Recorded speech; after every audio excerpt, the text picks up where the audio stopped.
Video کو like کر کے آگے شیئر ضرور کر دینا۔ دل میں یہ بات نہ ڈالتا ہو کہ نظام الدین جو ہے وہ اللہ کا زندہ ولی ہے۔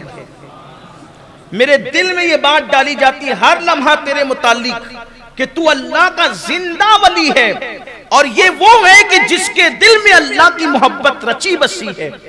تیرے متعلق میرے دل میں یہ بات آتی ہے۔ اور پھر فرماتے ہیں حضرت بابا فرید الدین گنج شکر نے پھر مجھے نصیحت فرمائی، فرمایا بیٹا یہاں سے جب دلی جانا تو دلی کے اندر ریاضت اور مجاہدے کی طرف توجہ کرنا، اور بہت ریاضت کرنا، بہت مجاہدے کرنا۔ اور فرماتے ہیں بابا فرید نے مجھے یہ بھی وصیت فرمائی کہ نظام الدین، حالانکہ اس وقت آپ کو نظام الدین نہیں کہا جاتا تھا، اس وقت آپ کو محمد احمد بدایونی کہا جاتا تھا، لیکن چونکہ ہماری زبانوں پر اب یہی نام ہے اور آپ اور ہم اسی نام سے انہیں پہچانتے ہیں، اس لیے میں پہچان کے لیے جو ہے وہ یہی نام لوں گا۔ حالانکہ بابا فرید نے انہیں محمد احمد بدایونی کے نام سے مخاطب فرمایا، اور فرمایا نظام الدین روزہ نصف طریقت ہے، یعنی کہ اگر آدھا تصوف، آدھی طریقت اگر تم حاصل کرنا چاہتے ہو تو وہ صرف روزے سے نصیب ہو جاتی ہے، اس لیے کثرت سے روزوں کا اہتمام کرنا۔ اور فرمایا پھر آدھا معاملہ حج اور نماز اور دیگر اوراد و وظائف ہے، یعنی جو روزوں کو لازم پکڑ لے اللہ تبارک و تعالیٰ تصوف اور طریقت میں اس کو آدھا اور نصف حصہ یوں ہی عطا فرما دیتا ہے۔ فرماتے ہیں اس کے بعد سے میں نے روزوں کو لازم پکڑا اور میں روزانہ روزہ رکھتا تھا، حتیٰ کہ صرف ایک روٹی سے افطار کرتا، اور وہی ایک روٹی جو ہے میری 24 گھنٹے کے لیے کافی ہو جاتی۔ فرمایا جب میں دلی آیا پلٹ کر کے تو پھر کوئی مجھے نہیں پہچانتا تھا اور میں کسی کو نہیں پہچانتا تھا، میں دلی کے اندر جو ہے وہ مصروف رہا، اوراد و وظائف میں، عبادت میں مشغول رہا، استغراق کی، ذکر اذکار کی، اللہ کی محبت کی ایسی کیفیت مجھ پر طاری تھی کہ دل میرا سب کی طرف سے اچاٹ تھا۔ ایک دن میرے دل میں خیال آیا کہ میں دلی چھوڑ کر کہیں اور چلا جاؤں، دلی چھوڑ کر کہیں اور چلا جاؤں، عافیت کی جگہ رہوں۔ تو میں نے اللہ سے دعا کی مولا میری رہنمائی کر کہ میرا کوئی مقام ہو، کوئی ٹھکانہ اور دلی سے ہٹ کر ہو۔ تو مجھے یہ بتایا گیا کہ گیاس پورا جاؤ، جسے گیاس پور بھی کہا جاتا ہے، گیاس پورا جاؤ، وہیں پر قیام کرو۔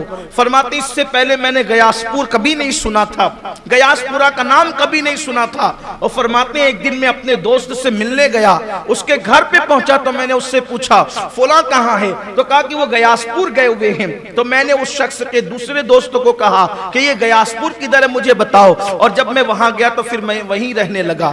آج کل جہاں حضرت محبوب الہی کا مزار ہے، پہلے اس کا نام گیاس پور تھا، گیاس پورا تھا، بعد میں اب یہ بھی دلی میں شامل ہو گیا۔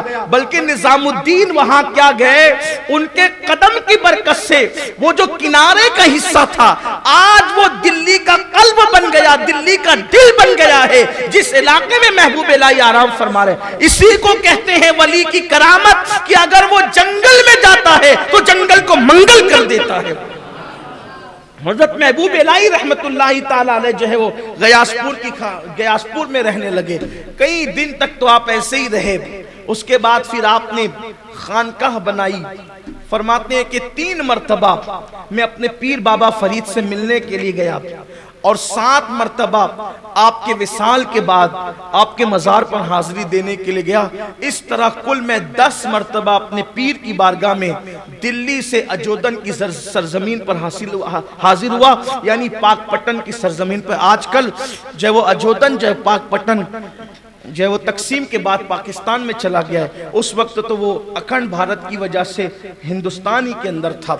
بابا فرید فرماتے ہیں کہ مجھے خیال رہتا تھا کہ ہندوستان کی ولایت میں کسے دوں، کیونکہ بزرگان چشت کا حال تھا، ہندوستان کی ولایت غریب نواز کے ہاتھ میں تھی، ہندوستان کی ولایت غریب نواز کے ہاتھ میں تھی۔ غریب نواز نے اپنے وصال سے پہلے ہندوستان کی ولایت بابا قطب کو سونپی، پھر بابا قطب الدین بختیار کاکی نے ہندوستان کی ولایت بابا فرید الدین گنج شکر کو سونپی۔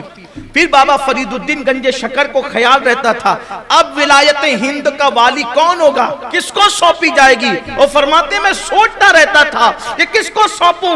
پھر مجھے اچانک میرے دل پر اللہ نے یہ بات ڈالی، ابھی رکو فرید، اس لیے کہ نظام الدین راستے میں ہے، ولایت کا حقدار وہی ہے۔ وہ کہا کہ میں تمہیں ہندوستان کی ولایت سونپتا ہوں، ہندوستان کے تم والی رہو گے۔ تو سرکار محبوب الہی نظام الدین اولیاء رحمت اللہ تعالی علیہ کو پھر بابا فرید کے بعد والی ہندوستان قرار دیا گیا۔